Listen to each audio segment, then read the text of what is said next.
Maths mastery hub में आपका स्वागत है। बच्चों, आज हम यूपी बोर्ड एग्जाम 2024 में 29 फरवरी 2024 को संपन्न हुए गणित विषय के प्रश्न पत्र संकेतांक 324 FA की प्रश्न संख्या 4 से लेकर आगे के प्रश्नों को हल करेंगे।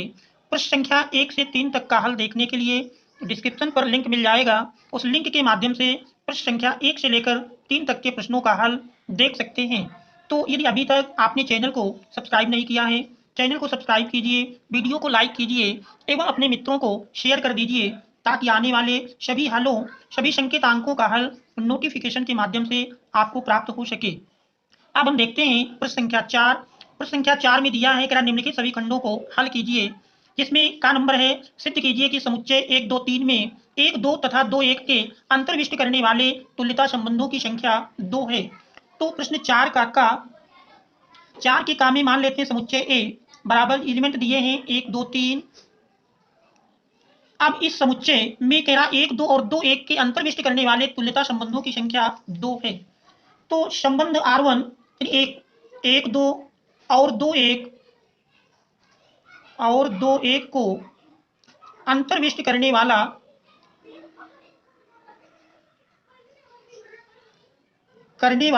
सबसे छोटा तुल्यता संबंध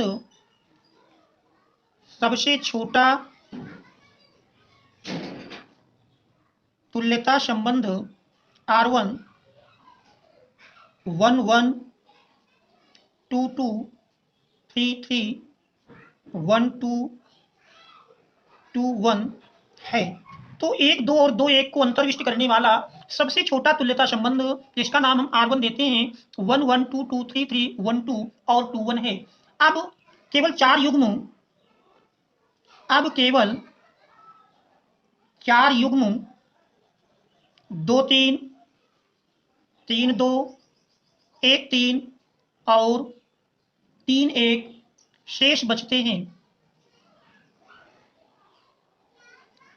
तो देख रहे हैं तुल्यता संबंध जो हमारा सबसे छोटा प्राप्त हुआ 1 1 2 2 3 3 1 2 1। तो इनके अतिरिक्त आप केवल चार युग्म 2 3 3 2 1 3 और 3 1 शेष बचते हैं। हमको सिद्ध करना है इस दिए हुए समुच्चय में से केवल 1 2 और 2 1 को अंतर्विष्ट करने वाला तुल्यता संबंधों की जो संख्या होगी वो 2 होगी, जिसमें हम दिखा चुके हैं कि सबसे छोटा तुल्यता संबंध हमारा 1 1 2 2 3 3 1 2 और 2 1 है। तो यदि R1 में ही हम एक दूसरा संबंध मान लीजिए R2 बनाते हैं, तो R2 में इसमें यदि हम दिए हुए R1 जो हमारा संबंध है, पहले हम इसको लिख लेते हैं 1 1 2 2 3 3 1 2 2 1। और यदि इस संबंध में हम 2 3 को शामिल कर लें, अब सम्मित होने के लिए आवश्यक हो जाएगा कि 2 3 के साथ 3 2 को भी शामिल किया जाए। अब 2 3 और 3 2 को शामिल करने के पश्चात हम देखते हैं संक्रमक तभी होगा जब यहाँ पर यदि देखें तो ये हमारा मिल रहा है संबंध, देख रहे हैं कि 1 2 2 3 1 3 का होना आवश्यक हो जाएगा। अगर 1 3 नहीं मिलता है तो फिर ये संबंध हमारा संक्रमक नहीं होगा। तो संक्रमक होने के लिए हम 1 3 को इसमें सम्मिलित करने के लिए बाध्य हो जाएंगे। अब यदि 1 3 हो गया तो फिर देखेंगे कि 3 1 का होना भी आवश्यक हो जाएगा, अन्यथा ये संबंध फिर हमारा सम्मित ही नहीं बचेगा। तो इस प्रकार से देख रहे हैं इस संबंध में जो हमारे चार युग्म शेष बचे थे 2 3 3 2 1 3 और 3 1, ये भी शामिल हो जाते हैं। तो ये हम देख रहे हैं कि यह एक सार्वत्रिक संबंध है। यह इस दिए हुए समुच्चय में से एक सार्वत्रिक संबंध है। यह सार्वत्रिक संबंध है। इससे स्पष्ट होता है कि 1 2 और 2 1 1 2 तथा 2 1 को अंतर्विष्ट करने वाले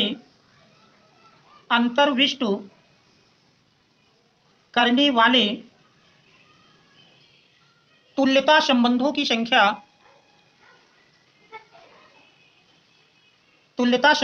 संख्या 2 है। यही हमको सिद्ध करके लाना था कि 2 1 और 1 2 को अंतर्विष्ट करने वाले इस दिए हुए समुच्चय ए के तुल्यता संबंधों की संख्या 2 होगी। तो इस प्रकार से यह प्रश्न हमारा सिद्ध हो जाता है। अब हम देखते हैं अगला प्रश्न। हमारा अगला प्रश्न दिया है। अगले प्रश्न में कह रहा है प्रश्न संख्या 4 का ख, अंतराल ज्ञात कीजिए जिनमें fx = x² - 4x + 6 से प्रदत्त फलन f पहली स्थिति तेरा वर्धमान है और सेकंड स्थिति ह्रासमान है। तो प्रश्न संख्या 4 का ख, अंतराल ज्ञात करना है जिसमें दिए हुए फलन से प्रदत्त f गैरा वर्धमान हो और दूसरी स्थिति में ह्रासमान हो। तो प्रश्न संख्या 4 का ख, दिया हुआ फलन है fx equal to x² minus 4x plus 6। यदि इसमें हम x के सापेक्ष अवकलन कर लें, x के सापेक्ष अवकलन करने पर अवकलन करेंगे f dash x equal to x² का 2x माइनस 4 इंटू 1 प्लस 6 का 0 मिल जाएगा। इस प्रकार से 2x माइनस 4, यदि f डैश x को 0 कर लेते हैं, f dash x equal to 0, तो 2x माइनस 4 इक्वल टू 0 या 2x इक्वल टू 4 या x इक्वल टू 4/2 अर्थात 2 मिल जाता है। और अब इस x इक्वल टू 2 से हम वास्तविक संख्या रेखा में दर्शाएंगे।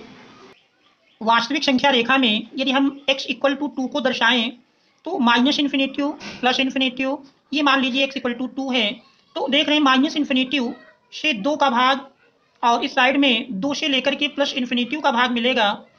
पहली स्थिति हमारी दी है वर्धमान, जब फलन f वर्धमान है तो वर्धमान के लिए f dash x is greater than r equal to 0। f dash x हमारा प्राप्त हुआ है 2x minus 4, 2x minus 4 is greater than r equal to 0 या 2x is greater than r equal to 4 या x is greater than r equal to 2। तो इस तरह से हमारा ये मान प्राप्त हो जाएगा 2 से लेकर के इन्फिनिटिव तक, ये हमारा वर्धमान की स्थिति में मिलेगा। और दूसरी कंडीशन है जब फलन f ह्रासमान है, ह्रासमान के लिए f dash x is less than r equal to 0, ऐसी स्थिति में 2x minus 4 is less than r equal to 0 या 2x is less than r equal to 4 या x is less than r equal to 2।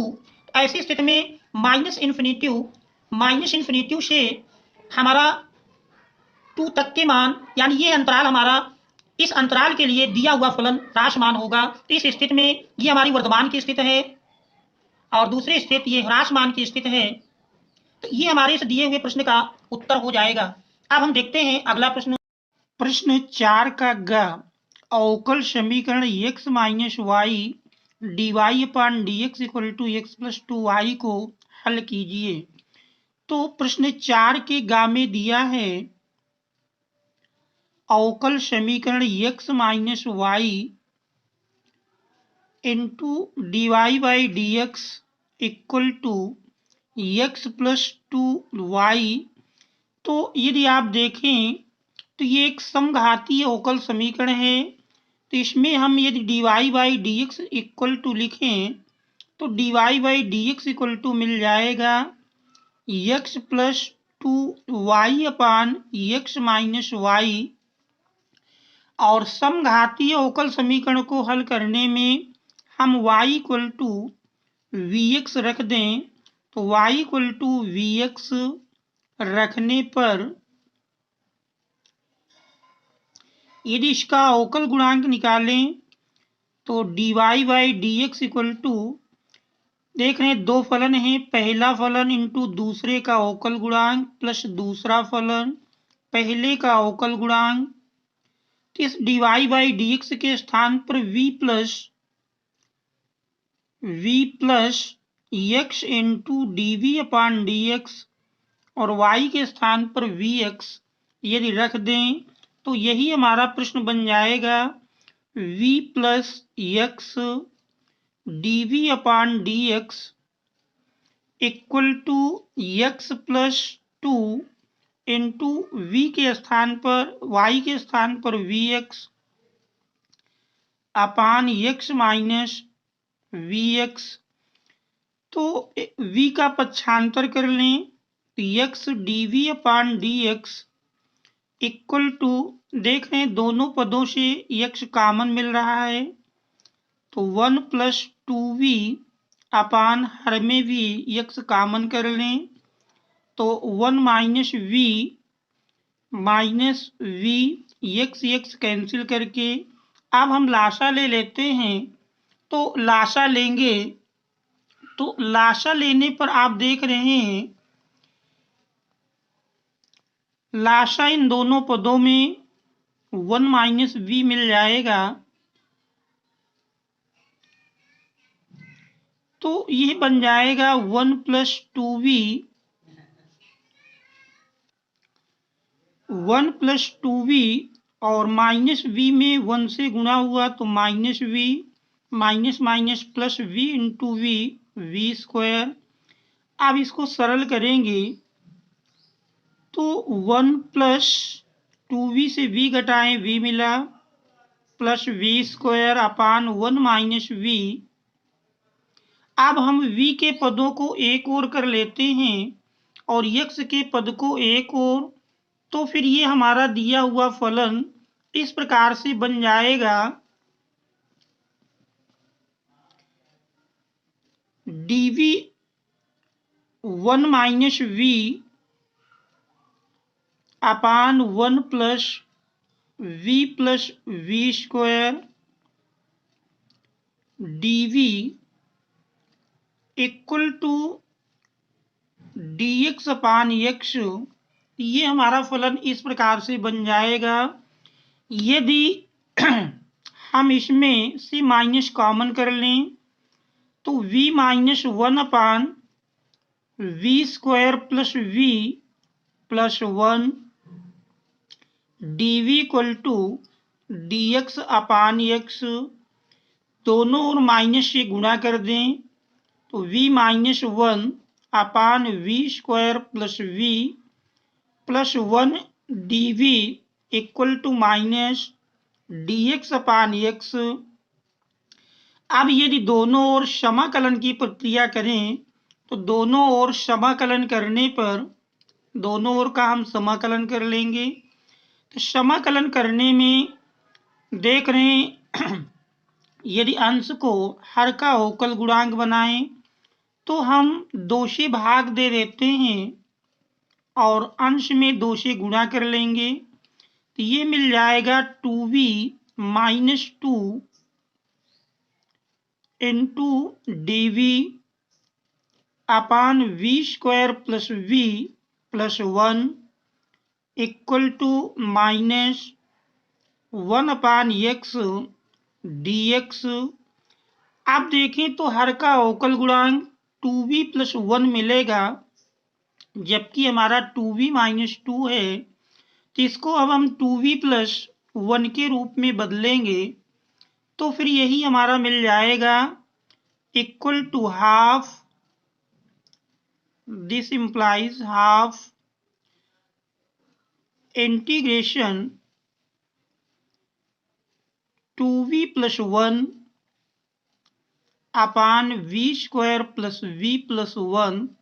देख रहे 2v plus 1 minus 2 के लिए अब हमको माइनस 3 रखना होगा तो माइनस 3 का पद हम अलग कर लेंगे minus 3 into 1 upon v square plus v plus 1 dv और ये 1/2 दोनों में गुणा रहेगा equal to minus 1 upon x dx। आप पहले इस पद में देख रहे हैं we square plus 2v plus 1 का अवकल गुणांक 2v प्लस 1 मिलेगा तो यदि इसमें हम हर को t मान लें v square plus v plus 1 equal to t तो 2v plus 1 dv equal to dt बन जाएगा। तो ये मान यदि इसमें हम रख दें तो 1/2 2v प्लस 1 dv के स्थान पर हम dt रख देंगे तो 1 अपान t dt माइनस 3/2 और यदि इसको हम पूर्ण वर्ग के रूप में बनाएं तो 1 upon v square plus 2 into v into 1/2 1/2 का स्क्वायर जोड़ेंगे तो 1/2 का स्क्वायर प्लस 1। अब 1/2 का स्क्वायर घटा दें अर्थात 1/4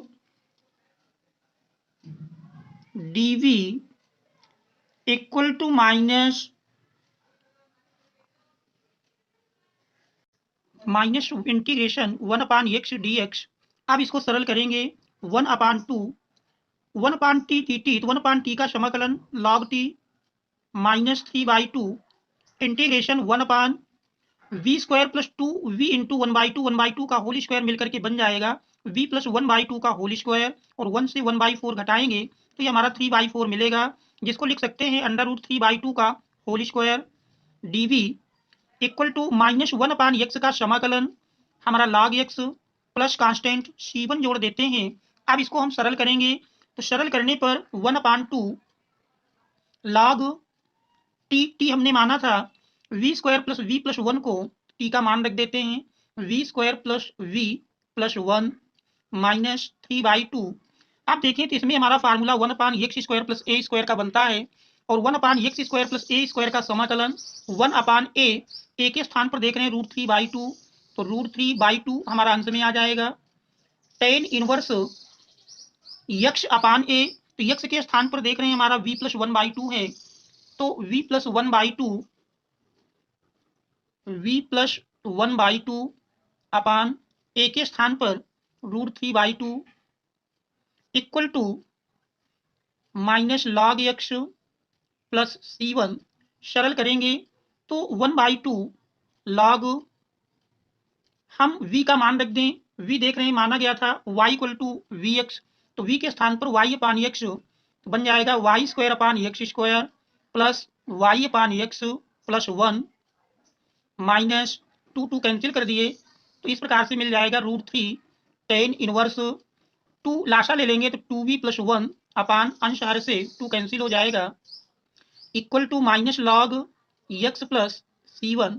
अब इसको सरल कर लें, x के पद को यदि हम एक और लाएं तो 1/2 log लाशा लेंगे x² तो y² plus xy plus x² -log x left hand side में लाएंगे प्लस log x, और tan इनवर्स का पद राइट हैंड साइड में ले जाएंगे तो हमारा प्लस में आ जाएगा √3 tan इनवर्स, और v का मान रख दें तो v हमारा y/x, तो 2y/x प्लस 1 अपान √3 प्लस c1। तो इस प्रकार से देख रहे हैं इसमें 1/2 है, तो 1/2 से गुणा और भाग करेंगे तो गुणा वाला हमारा अंश में आ जाएगा, तो इस प्रकार से दोनों से 1/2 कॉमन कर लें तो हमारा log m plus log n का फार्मूला बन जाएगा। तो इसके अनुसार log x² plus xy plus y² अपान x² इंटू देख रहे हैं x² equal to √3 tan inverse, इसमें भी लाशा लेकर सरल कर लें तो x plus 2y upon √3x plus c1, x² cancel हो जाता है, तो इस प्रकार से log x² plus xy plus y² 1/2 हम राइट हैंड साइड में ले जाएंगे तो गुणा के रूप में 2 जाएगा, तो 2√3 tan inverse x plus 2y upon √3x plus 2c। इस प्रकार से अवकल समीकरण का अभीष्ट हल मिलेगा log x² plus xy plus y² plus equal to 2√3 tan inverse x plus 2y upon √3x plus देख रहे हैं 2c1 के स्थान पर एक कांस्टेंट हम c लिख सकते हैं, तो ये हमारे दिए हुए प्रश्न अवकल समीकरण का अभीष्ट हल होगा, तो ये हमारे इस दिए हुए प्रश्न का उत्तर हो जाएगा। अब हम देखते हैं अगला प्रश्न। प्रश्न संख्या 4 के घ में दिया है कि एक पाशी को 2 बार उछाला गया, मान लें ए घटना पहली उछाल पर विषम संख्या प्राप्त होना तथा घटना बी द्वितीय उछाल पर विषम संख्या प्राप्त होना दर्शाते हैं, तो घटनाओं ए और बी के स्वातंत्र का परीक्षण कीजिए।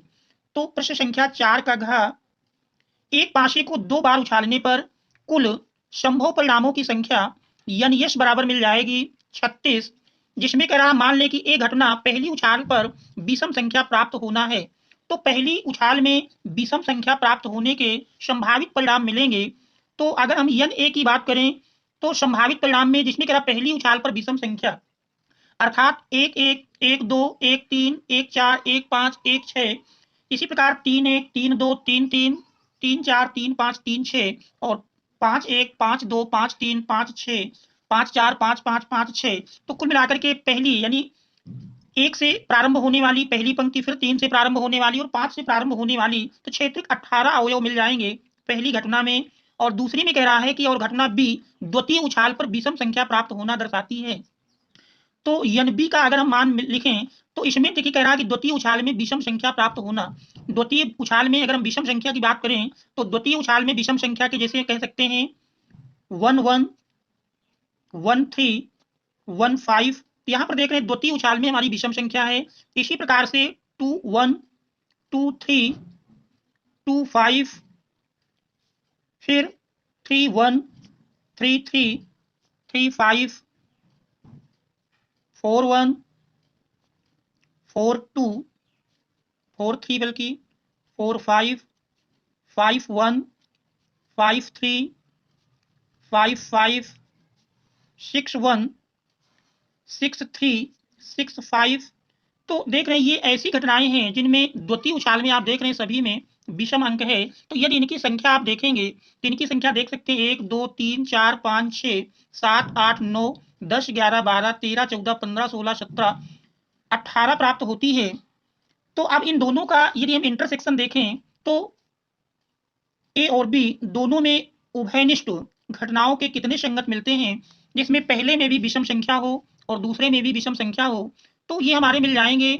अगर देखें तो ये 3 अवयव मिलते हैं, इसके बाद फिर ये 3 अवयव मिल जाएंगे, 3 3 6 हुए, फिर हमारे ये 3 अवयव मिल जाएंगे। तो ये ऐसे युग्म मिले जिनमें प्रथम और द्वितीय दोनों स्थानों पर विषम अंक है। इनकी संख्या देखेंगे तो 3 3 6 3 9। तो यदि हम पहली घटना की प्रायिकता निकालें पी ए इक्वल टू मिलेगा NA अपान NS। NA देख रहे हैं 18 है, 18/36 सरल कर लेंगे, 1/2 मिल जाएगा।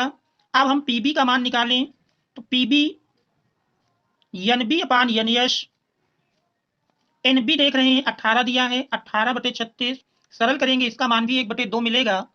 और PA इंटरसेक्शन B अगर निकालें तो NA इंटरसेक्शन B अपान NS।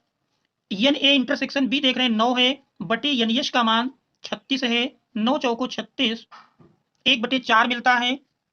अब यदि हम PA और PB का गुणनफल निकालें, PA into PB equal to 1/2 into 1/2 equal to 1/4।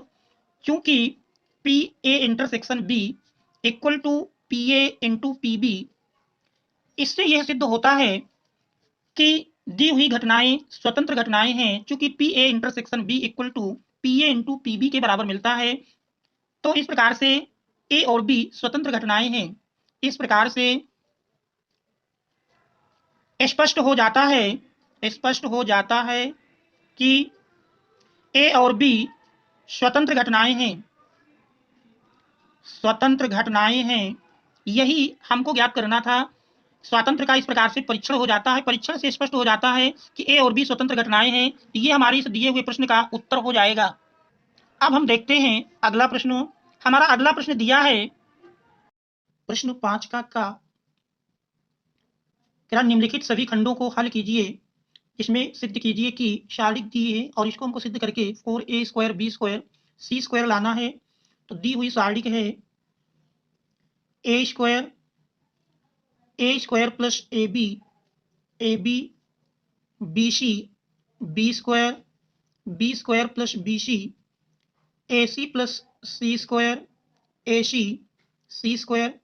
ये हमारी शारीरिक दी है और इससे हमको सिद्ध करके 4a² b² c² लाना है।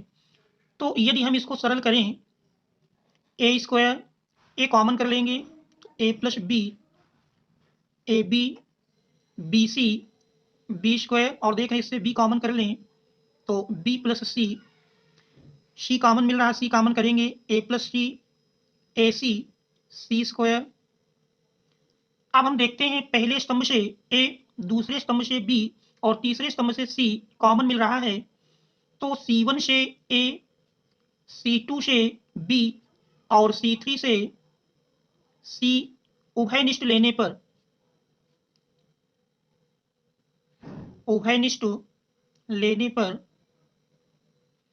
तो यही हमारा मिल जाएगा a b c। a बचा, इसमें हमारा a प्लस b और इसमें b। दूसरे स्तंभ से देख रहे हैं b कॉमन लेने के पश्चात c b b plus c और तीसरे स्तंभ से c कॉमन कर लेंगे तो a प्लस c a और c शेष बचता है। अब यदि हम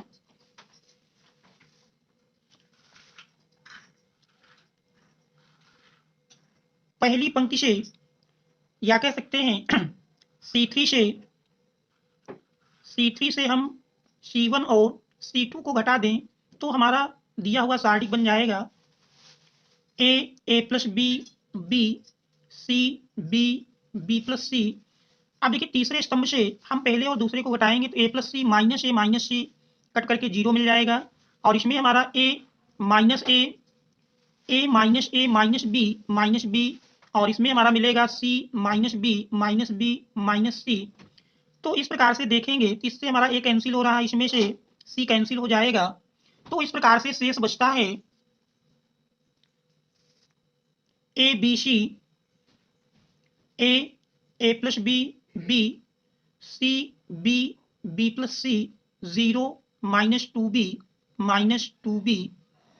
अब हम देख रहे हैं तीसरे स्तंभ से यदि माइनस 2B को हम कॉमन कर लें, तीसरे स्तंभ से C3 से माइनस 2B उभयनिष्ठ लेने पर तो यही हमारा बन जाएगा। तीसरे अगर कॉलम से हम ABC को उभयनिष्ठ ले लें तो इक्वल टू मिलेगा ABC पहले से है माइनस 2B और कॉमन करते हैं तो हमारी सारणी किस प्रकार से बन जाएगी A plus B, B, C, B plus C, 0 1 1।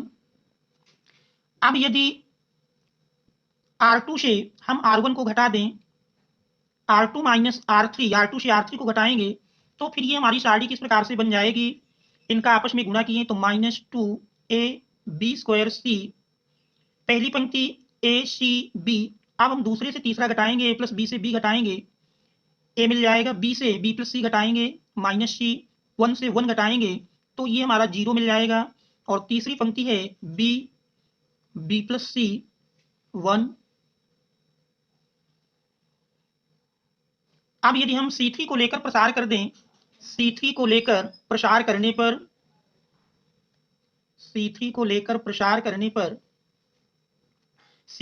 प्रसार करेंगे तो ये हमारा सारणी किस प्रकार से आ जाएगा, minus 2AB square C into, देख रहे हैं प्लस माइनस प्लस, इस 1 के साथ प्लस मिलेगा, तीसरा स्तंभ और तीसरी पंक्ति छूट जाएगी तो हमारे 4 एलिमेंट बचते हैं। तो इसके प्रसार में इस प्रकार से मिलेगा हमारा A C माइनस C। अब इसका हम प्रसार कर लेते हैं तो minus 2AB square C, A into minus C तो माइनस AC हो जाएगा, माइनस AC तो माइनस AC मिल करके माइनस 2AC, माइनस माइनस का गुणा किए प्लस हो गया, 2 और 2 का गुणनफल 4 मिल जाएगा, A into A square, B square, C into C square. तो ये हमारा प्राप्त हो जाता है 4A square B square C square. यही हमको सिद्ध करके लाना था। इस प्रकार से सारणी सिद्ध हो जाती है। अब हम देखते हैं अगला प्रश्न।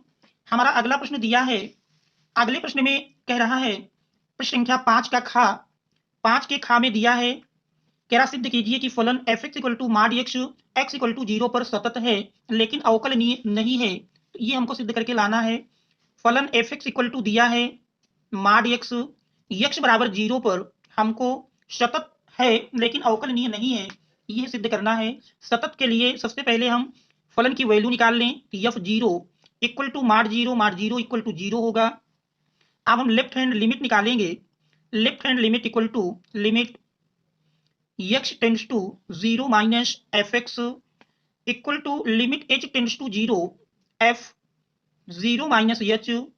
इस दिए गए फलन में limit h tends to 0 f 0 minus h, देख रहे हैं fx mod x है, f 0 minus h mod 0 minus h और mod 0 माइनस h।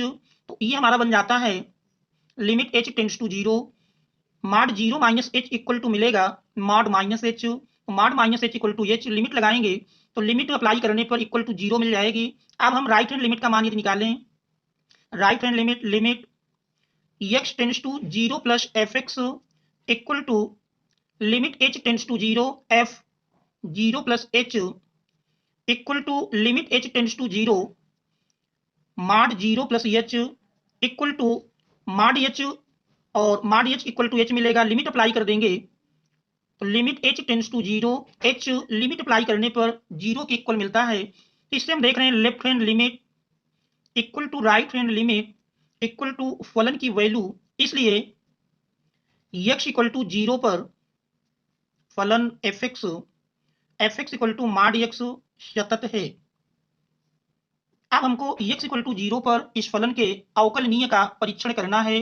तो यदि हम अवकलनीय की जांच करें, सबसे पहले लेफ्ट हैंड डेरिवेटिव या राइट हैंड डेरिवेटिव निकालें। तो राइट हैंड डेरिवेटिव या इसी को लिखेंगे आर एफ डैश ए। इसका फार्मूला है limit h tends to 0 f a plus h minus f a upon h. अब चूंकि हमको एक्स इक्वल टू 0 पर निकालना है, तो r f dash 0 equal to limit h tends to 0 f 0 plus h minus f 0 upon h मान रख देते हैं। Limit h tends to 0 f 0 plus h अगर देखें, हमारा एफ एक्स दिया है माड एक्स, तो एफ 0 प्लस एच लेंगे तो ये हमारा माड 0 प्लस एच माइनस एफ 0 की वैल्यू देख रहे हैं 0 है अपान एच। तो इस प्रकार से लिमिट एच टेंड्स टू 0 माड 0 प्लस एच हमारा देख रहे हैं एच मिलेगा, तो एच अपान एच सरल कर लेते हैं तो ये हमारा इक्वल टू 1 मिलेगा। अब हम लेफ्ट हैंड डेरिवेटिव का मान यदि निकालें, तो लेफ्ट हैंड डेरिवेटिव हमारा मिलेगा l f dash a equal to limit h tends to 0 f 0 minus h minus f a upon minus h मान रख देते हैं। तो limit h tends to 0 f 0 minus h देखें तो माड 0 माइनस एच माइनस एफ 0 की वैल्यू देख रहे हैं, एफ 0 हमारा 0 है अपान माइनस एच। तो इस प्रकार से लिमिट एच टेंड्स टू 0 माड 0 माइनस एच अपान माड 0 minus H equal two plus H मिलेगा, तो प्लस एच अपान माइनस एच सरल कर लिए 1। तो देख रहे हैं ये इक्वल टू हमारा -1 मिलता है। तो right hand derivative equal to देख रहे हैं right hand derivative equal to +1 आया, जबकि लेफ्ट हैंड डेरिवेटिव का मान -1। तो right hand derivative does not equal to left hand derivative, इसलिए क्योंकि right hand derivative does not equal to right hand derivative r f dash a does not equal to r f dash 0 does not equal to l f dash 0, अर्थात right hand derivative left hand derivative के बराबर नहीं है। इसलिए x बराबर 0 पर फलन अवकलनीय नहीं है। अवकलनीय के लिए प्रतिबंध होता है कि राइट हैंड डेरिवेटिव और लेफ्ट हैंड डेरिवेटिव दोनों के मान समान होने चाहिए। अब हम देखते हैं अगला प्रश्न। हमारा अगला प्रश्न दिया है, अगले प्रश्न में कह रहा है प्रश्न संख्या 5 का ग सिद्ध कीजिए यदि -1 x की वैल्यू -1 से बड़ी है +1 से छोटी है के लिए x √1 + y plus y √1 + x equal to 0 है, तो सिद्ध कीजिए कि dy/dx इक्वल टू -1/1 + x का होल स्क्वायर। ये हमको सिद्ध करके लाना है। तो देख रहे हैं प्रश्न संख्या 5 का ग, 5 के ग में दिया हुआ फलन है x √1 + y x √1 + y plus y √1 + x equal to 0। तो इसकी सहायता से हमको सिद्ध करना है dy/dx इक्वल टू, ये हमको सिद्ध करके लाना है dy/dx इक्वल टू -1/1 + x का होल स्क्वायर। ये हमको सिद्ध करना है। तो देख रहे हैं इस दिए हुए प्रश्न में हमारा दिया है x √1 + y। इस पद को यदि हम पक्षांतर करके राइट हैंड साइड में ले जाएं तो -y √1 + x। तो अंडर रूट हटाने के लिए यदि हम दोनों ओर का वर्ग कर दें, दोनों ओर का वर्ग करने पर दोनों ओर का वर्ग करने पर तो x का स्क्वायर अंडर रूट हट जाएगा 1 + y इक्वल टू -y का स्क्वायर करेंगे y², फिर आगे अंडर रूट हटेगा 1 + x। यदि इन पदों का अंदर हम गुणा कर दें तो x² + xy equal to y² + xy²। अब यदि हम सारे पदों को एक ओर कर लें तो x² - y² plus x² y - xy² equal to 0। तो देख रहे हैं ये हमारा वर्गांतर का फार्मूला बनता है। एक ब्रैकेट प्लस में और एक ब्रैकेट माइनस में लिख लें, दूसरे समूह से xy कॉमन कर लेंगे तो मिल जाएगा x - y इक्वल टू 0। अब देख रहे हैं x - y दोनों से पुनः कॉमन मिल जाएगा, इनटू शेष बचता है x + y + xy equal to 0। तो देख रहे हैं दो व्यंजकों के गुणनफल इक्वल टू 0 मिलता है यदि x minus y equal to 0 के करते हैं तो ऐसी स्थिति में x इक्वल टू वाई मिल जाएगा, जो हमारे इस दिए हुए प्रश्न को संतुष्ट नहीं करता, तो इसलिए ये हमारा अग्राह्य होगा। अब दूसरे पद को यदि हम 0 के बराबर लेते हैं तो x plus y equal to 0, इन दोनों पदों से हम y कॉमन कर लें तो बचेगा 1 प्लस एक्स इक्वल टू, इस x को पक्षांतर कर लें तो माइनस एक्स के रूप में जाएगा। इसके बाद हम y इक्वल टू लिखते हैं तो minus x upon 1 plus x. अब हम x के सापेक्ष अवकलन कर लें, x के सापेक्ष अवकलन करने पर x के सापेक्ष अवकलन करेंगे y का dy by d x equal to minus अंश बटे हर का सूत्र लगाएंगे, सूत्र होता है हर इंटू अंश का अवकल गुणांक x का 1 मिल जाएगा, माइनस अंश इंटू हर का अवकल गुणांक 1 का 0 प्लस x का 1 अपान हर का होल स्क्वायर। अब इसको हम सरल करेंगे तो सरल करने पर dy by d x equal to minus 1 plus x minus x upon 1 plus x का whole square, x x cancel हो जाता है। तो इस प्रकार से dy by d x equal to minus 1 upon 1 plus x का होल स्क्वायर, यही हमको सिद्ध करके लाना था। तो इस प्रकार से यह प्रश्न हमारा सिद्ध हो जाता है। अब हम देखते हैं अगला प्रश्न। हमारा अगला प्रश्न दिया है, अगले प्रश्न में कह रहा है प्रश्न संख्या 5 का घ रेखाओं r equal to i plus 2j plus k plus lambda i minus j plus k और vector r equal to 2i minus j minus k plus mu into 2i plus j plus 2k के बीच की न्यूनतम दूरी ज्ञात कीजिए। तो अब हमको इन दो रेखाओं के बीच की न्यूनतम दूरी ज्ञात करना है। प्रश्न 5 का घ रेखाओं के समीकरण दिए हैं, vector r equal to i plus 2j plus k plus lambda i minus j plus k, और दूसरी रेखा का समीकरण है vector r equal to 2i minus j minus k plus mu 2i plus j plus 2k। तो इन दोनों रेखाओं के बीच की न्यूनतम दूरी का मान ज्ञात करना है। तो दी हुई रेखाओं की vector r equal to a1 plus lambda b1, vector a1 plus lambda vector b1 और vector r equal to vector a2 plus mu into vector v2 से तुलना करने पर, जब हम तुलना करेंगे तो a1 का मान वेक्टर a1 इक्वल टू मिल जाएगा i plus 2j plus k और vector v1 equal to i minus j plus k और vector a2 equal to 2i minus j minus k और vector b2 equal to 2i plus j plus 2k। तो इस प्रकार से vector a1 vector a2 vector v1 और vector v2 प्राप्त हो जाते हैं। अब सर्वप्रथम चूंकि दो रेखाओं के बीच की दूरी का हमारा फार्मूला है वेक्टर d इक्वल टू माड vector v1 cross vector v2 vector v1 cross vector v2 dot vector a2 minus vector a1 अपान माड b1 क्रॉस b2। तो ये फार्मूला है। इस फार्मूले के तहत पहले हम b1 क्रॉस b2 का मान निकाल लें।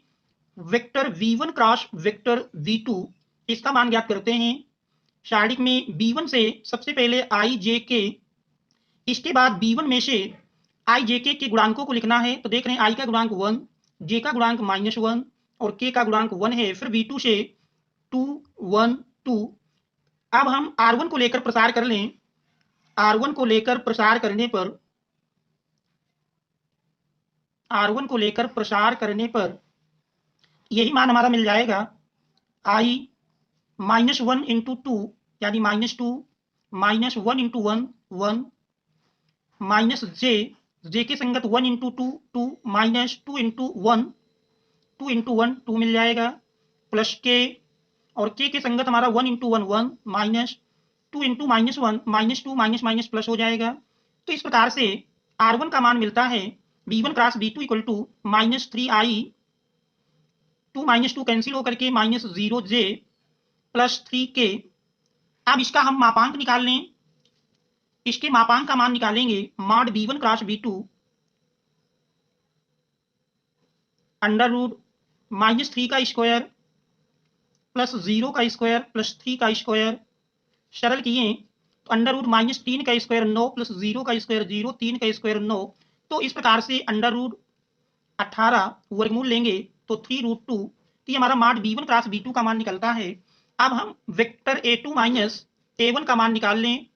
वेक्टर a2 देख रहे हैं दिया है 2i माइनस जे माइनस के माइनस a1 का मान रख देंगे i प्लस 2j प्लस के, ब्रैकेट हटाएंगे तो 2i माइनस जे माइनस के, इस ब्रैकेट के पहले माइनस है तो सारे चिन्ह बदल जाएंगे। अब यदि हम i के पदों को 2i माइनस i मिल जाएगा, माइनस जे माइनस 2j मिल करके -3j, माइनस के मिल करके -2k। तो ये हमारा vector a2 minus vector a1 का मान निकलता है। अब हम दो रेखाओं के बीच की दूरी के फार्मूले में इन मानों को यदि रख दें तो यही हमारा मिल जाएगा। दो रेखाओं के बीच की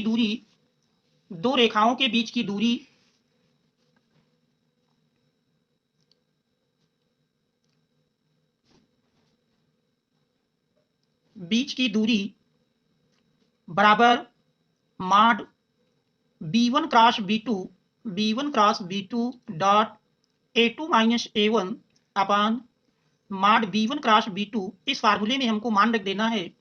तो मान रखने पर देख रहे हैं b1 क्रॉस b2 का मान मिला है। b1 क्रॉस b2 हमारा आया है -3i plus 0j plus 3k dot a2 minus a1 का मान प्राप्त हुआ है i minus 3j minus 2k upon mod b1 cross b2 हमारा 3√2 है।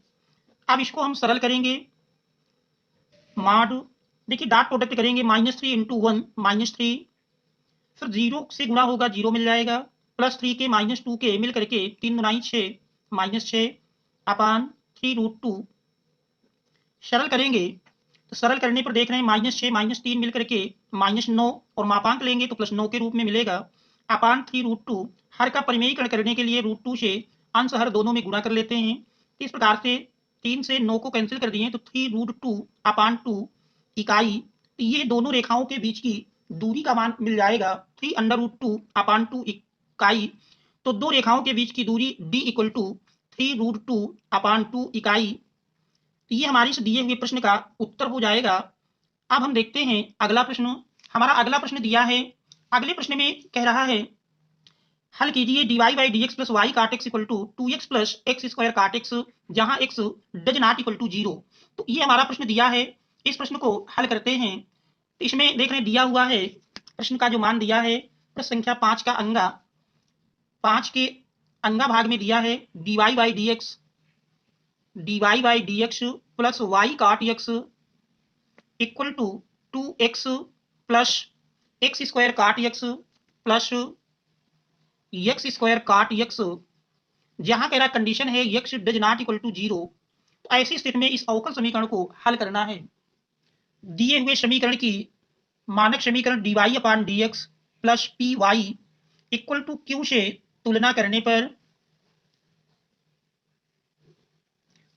पर देख रहे हैं p का मान cot x और q का मान 2x + x² cot x प्राप्त होता है। सबसे पहले हम इंटीग्रेटिंग फैक्टर IF का मान निकालेंगे। IF निकालने का फार्मूला है IF = e⁻∫ p dx। मान रख देंगे e⁻p देख रहे हैं cot x दिया है। cot x का समाकलन हम जानते हैं log sin x होता है। log sin x e⁻log x = x होती है। तो इस प्रकार से e⁻log sin x = sin x। अब इसके बाद हमारा फार्मूला है y × IF equal to integration q × IF dx plus constant c।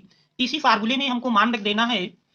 तो y × IF sin x मिला है इक्वल टू इंटीग्रेशन q का मान 2x + x² cot x into IF sin x है dx plus constant c।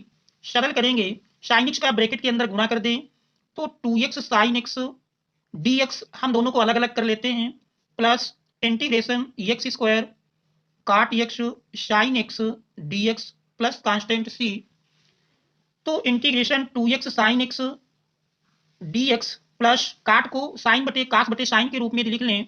cot x हमारा होता है cos x upon sin x into sin x dx plus c sine x plus minus अंश हर से cancel हो जाएगा। तो इस प्रकार से यही मान हमारा बनेगा 2x into sine x d x plus, इसमें यदि हम खंडशः समाकलन का फार्मूला लगा करके इसका समाकलन करें तो इसमें एक्स स्क्वायर हमारा पहला फलन और कास एक्स को दूसरा फलन मान करके समाकलन करें तो पहला फलन इंटू दूसरे का समाकलन कास एक्स का समाकलन साइन एक्स माइनस इंटीग्रेशन पहले का अवकल गुणांक एक्स स्क्वायर का अवकल गुणांक 2x कास एक्स का समाकलन sine x d x plus constant c. तो इस प्रकार से देख रहे हैं 2x साइन एक्स प्लस में माइनस में कैंसिल हो जाएगा तो ये हमारा मिल जाता है x square sine x plus c. तो ये हमारा मान मिला y साइन एक्स बराबर, तो y बराबर लिखेंगे साइन एक्स का पूरे समीकरण में भाग हो जाएगा तो एक्स स्क्वायर प्लस सी अपान साइन एक्स। तो ये हमारे इस दिए हुए अवकल समीकरण का हल होगा। अथवा इसी को इस प्रकार भी लिख सकते हैं y equal to x square plus c sine x अंश में ले जाएं तो साइन एक्स का विलोम कोशिक एक्स होता है, तो उत्तर को हम इस प्रकार से भी लिख सकते हैं। तो इस प्रकार से ये अवकल समीकरण का अभीष्ट हल होगा। तो बच्चों यदि अभी तक आपने चैनल को सब्सक्राइब नहीं किया है सब्सक्राइब कीजिए, वीडियो को लाइक कीजिए एवं अपने मित्रों को शेयर कर दीजिए ताकि आगे आने वाले सभी संकेतांकों का हल नोटिफिकेशन के माध्यम से आपको प्राप्त हो सके। Thanks all of you for watching.